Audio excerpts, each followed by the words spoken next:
Gua yakin kita semua pasti sering menunda suatu pekerjaan, tugas, atau pekerjaan yang seharusnya bisa kita kerjakan sekarang, malah kita tunda. Dan biasanya, hamin satu pengumpulan tugas, barulah kita ada pemikiran untuk mengerjakannya. Kata-kata yang sering kita dengar, kalau bisa besok, kenapa harus sekarang? Kebiasaan kita seperti ini sebenarnya berkaitan erat dengan pola pikir kita, yang dalam bahasa ilmiahnya disebut prokrastinasi. Tapi, apa itu prokrastinasi? Simpelnya, prokrastinasi itu kebiasaan kita dalam menunda-nunda suatu pekerjaan yang seharusnya segera kita selesaikan. Contohnya, di dalam bangku perkuliahan, biasanya kita sering diberi tugas oleh dosen, dan kita diberi jangka waktu seminggu untuk pengumpulan tugas tersebut. Mungkin ada sebagian mahasiswa ketika pulang dari kampus, dia langsung mengerjakan tugasnya. Dia berpikir, jika tugasnya sudah selesai, dia mempunyai banyak waktu luang untuk melakukan kegiatan yang lain. Akan tetapi, kebanyakan mahasiswa, jika diberi waktu yang panjang, mereka malah akan menunda tugasnya. Waktunya dihabiskan hanya untuk bermain sosmed, bermain game, dan bahkan mager-mageran.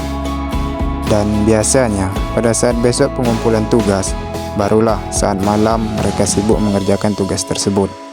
Ketika tugasnya selesai dan hasilnya tak sesuai dengan yang diharapkan, muncullah rasa kecewa. Mereka menyesal kenapa banyak waktu luang yang mereka habiskan hanya untuk bermalas-malasan. Tapi, kenapa sih kita sering banget mengalami hal tersebut? Sebenarnya ada 3 penyebab kita sering menunda pekerjaan. Yang pertama, takut gagal. Rasa takut akan kegagalan menjadi faktor utama kita sering menunda suatu pekerjaan. Rasa takut ini biasanya akan tumbuh menjadi begitu kuat sehingga menyebabkan seorang menunda tugasnya atau bahkan dia tidak mengerjakan tugasnya sama sekali. Ketakutan ini biasanya muncul karena faktor psikologi, seperti pengalaman kita yang buruk di masa lalu, dan biasanya ini yang sering terjadi, yaitu tekanan untuk sukses dari lingkungan sekitar. Contohnya nih, ketika gua mau memulai channel YouTube ini, sebenarnya gua ingin memulai YouTube dari tahun lalu, tapi karena gua bingung mau mulai dari mana, gua kagak punya skill apa-apa, dan gua juga takut kena hujat, takut juga kalau teman gua ngeliat video gua, takut juga hasilnya kagak maksimal. Jadi gua tunda dulu keinginan gua buat YouTube.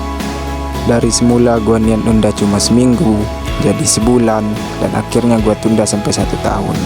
Padahal dalam 1 tahun itu gua kagak ngapa-ngapain.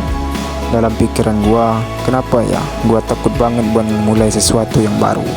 Padahal gua kagak kenal orang lain yang ngeliat video gua, dan juga orang lain kagak kenal gua. Nah, dari sinilah gua mikir, sebenarnya gua gagal dalam hal apa sih? Padahal dalam setahun ini gua kagak memulai apapun. Padahal dengan gua tidak memulai apapun, itulah kegagalan yang sebenarnya. Yang kedua, yaitu perfeksionisme. Lu pasti punyalah teman atau bahkan ini diri lu sendiri, yang setiap kali kalau ada tugas atau pekerjaan yang hasil akhirnya harus sesempurna mungkin. Orang seperti itu bisa disebut dengan perfeksionisme. Memiliki sifat perfeksionis sebenarnya tidaklah terlalu buruk, karena bisa menjadi motivasi kita untuk mencapai sesuatu yang lebih baik. Akan tetapi, kebanyakan orang yang memiliki sifat perfeksionis malah sering menunda pekerjaannya.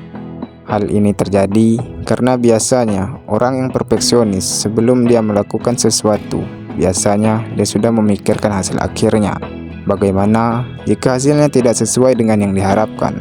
Atau bagaimana jika hasilnya sangat buruk? Biasanya orang seperti itu mudah sekali depresi. Karena muncul rasa depresi inilah biasanya orang perfeksionis sering menunda pekerjaannya. Yang ketiga, yaitu kurangnya motivasi. Lo pasti pernah lah ngalamin ketika lo ngerasa lagi produktif dan lo lagi niat-niatnya memulai suatu pekerjaan. Tiba-tiba datanglah teman lo yang ingin ngajak lo main. Lo mau nolak ajakannya, lo kagak ngerasa enak. Tapi di sisi lain, lo juga punya pekerjaan yang harus lo selesain. Dan alhasil, lo lebih memilih ajakan teman lo. Dalam pikiran lo, masih ada hari esok lah buat ngerjain itu. Dan ketika besoknya, pas lo ada waktu senggang, malah lo habisin buat malas-malasan. Kejadian seperti ini biasanya karena kurangnya motivasi dalam diri kita. Kita merasa susah banget mau ngerjain sesuatu kalau lagi kagak mood. Alhasil, pekerjaan yang seharusnya bisa lo selesaikan sekarang malah lo tunda lagi. Dampak dari kebiasaan menunda-nunda pekerjaan bisa membuat kita stres. Deadline yang udah mepet, tugas yang semakin menumpuk, membuat produktivitas menurun, dan biasanya berakhir dengan malas-malasan. Mungkin dari 3 poin di atas, lu pernah menunda kesempatan yang besar yang lu merasa bisa mengubah keadaan lu saat ini. Kalau iya, coba dong lu sharing pengalaman lu di kolom komentar.